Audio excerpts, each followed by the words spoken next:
The Order of Souls faction in the Sea of Thieves is full of cosmetics, mystical souls and bounties for cursed skeleton captains that roam the seas. It's drenched in Sea of Thieves lore and even has a curse directly related to the trade. But if you're a complete beginner, where do you even start in understanding this magical trade? This is my Order of Souls guide. Ahoy there, my name is Wiz and I'm the Sea of Thieves pirate giving you the tips, guides and tools to have awesome adventures on the seas. In this video, I'll be going through the different voyage types, where to sell your loot, and how to get the Curse of the Order. First up, where do you find the Order of Souls tent?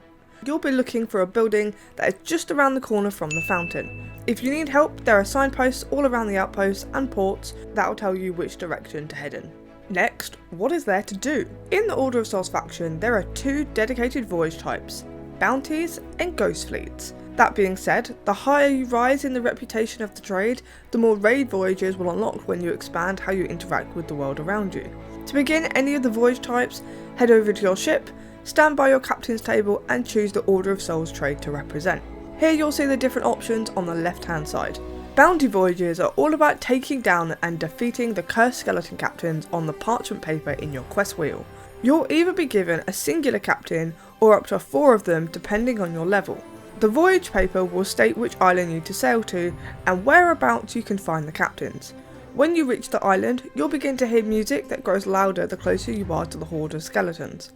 You'll have to defeat waves of skeletons, often being different types of cursed skeletons, and eventually will spawn the captain your bounty says to take on. You'll know it's the captain because their name above them will be in orange text. The skeleton captains come in a few different shapes and sizes, with a variety of ways to effectively defeat them. You'll have your standard white skeletons, your goldies, your night skeletons, and finally your plant/leafy ones. Standard skeletons simply need a few swipes of your cutlass or shots with your gun to defeat. You'll also find these skeletons just roaming about and across islands too. Plant or leafy skeletons, as my crew calls them, are one of the easiest cursed skeletons to defeat. If you can keep them out of water, a few slices with your cutlass will have them eliminated before your very eyes. However, if they wander towards water, they'll begin to heal and you will no longer be able to kill them so easily.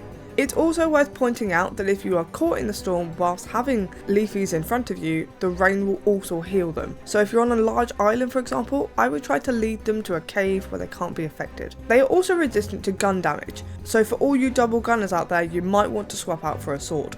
Goldies look like they are made from the gold metal. They sometimes have small gold trinkets sticking out of their heads or arms too. On your voyage parchment, they could look like this. These skeletons are best defeated by one of 2 ways, with either fire bombs or a lit gunpowder keg, or by leading them to water and watching them turn to rust. With a quick bang of your gun, they'll turn to dust in no time. Night skeletons are what they say on the tin really. By day, they look like just a black variant of normal skeleton. By night though, they turn into a shadow version of themselves. So even if you shoot or swipe at them, no damage will be done to them.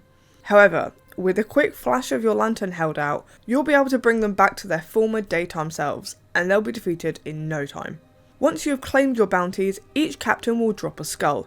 This is the skull you will then sell back to the Order of Souls trade at the outpost for gold. Whereas if you want to swap your handheld weapons for a cannon, then the ghost fleets are your go-to voyage. This quest type unlocks when you are level 25 and above in the Order of Souls. Take on Flameheart Ashen captains as you take out those ghostly galleons surrounding a large island. Much like your bounty voyages, you can choose to either dive to begin the voyage, or you can sail to an island marked on your parchment in your quest wheel. When you arrive, you'll be greeted by the ships as they begin to fire 3 types of cursed cannon at you. Phantoms, which act like a cannonball hit to your ship. Fire phantoms, having the same effect as a firebomb. And lastly, the Wraith. A ghostly whale and giant skull face will soar over to your ship, causing 3 holes to appear, just like a gunpowder keg would. The voyages take the same structure every time you complete it, regardless of your ship or crew size. You'll have your first wave of ships that will take 3 hits to defeat, then the second and final wave will be the boss ship. There will be 2 ghost captain ships and a flagship. The captains will be surrounded by 2 minion ships, like you have defeated in wave 1. Whereas your flagship will be surrounded by 4. I recommend defeating the smaller ships before taking out your captains. Also, if you defeat the flagship first, the voyage will end. So to ensure you're maximising how much loot you can earn, take out the captain's ones first, and then tackle the flagship. There is a chance you could come up against the Burning Blade, Flameheart's very own galleon. This is the same boss ship you have to defeat in the world event marked by the swirling tornado. If you're lucky enough to have this ship in your midst, you'll receive the Cannonball Crate of the Damned, filled with the very same cursed cannons that the ships use against you earlier in the voyage. But whether you have the Burning Blade or just Flameheart captains, you'll find Skull of the Damned dropped in small piles with birds floating above them to mark their location. Harpoon them up and add them to your loot collection. You'll also receive the Captain Skull of the Damned, worth up to 2,950 gold at a base level. If you sell 50 of these ghostly captain skulls, you'll earn yourself the Ghost Captain sales for purchase too. Now, on to other ways you can earn Order of Souls reputation. Message in a bottles are one of my favourite aspects of the Order of Souls grind. You can weave them in, there's extra quests with your sessions, and add some extra action to your adventure. Amongst captains, there's a chance you could also get a skeleton crew quest, which goes towards your Hunter of Cursed Crew's commendation, unlocking the title of the same name. That being said, you can also find skulls lying on beaches, amongst barrels in the ocean, or even within a shipwreck. Or you can dip below the waves into the land of the Sunken Kingdom, within shrines and treasuries, picking up coral loot as you go. I'm working on guides of both of these at the moment, hit subscribe to stay up to date. Then we have world events. Whilst all of them drop a small portion of Order of Souls loot, they will also have gold and Merchant Alliance pieces as well. That being said, the Skeleton Fleet and Asher Winds have particular rare skulls that will sell for a much higher price than your standard skulls, namely the Asher Wind skull and the Skeleton Captain skull from the Skeleton Fleet. Sea Fortresses are a quick fire way to earn a few skulls too. I like to use them to either bump up my MSA grade or begin my session as it gets me warmed up for action.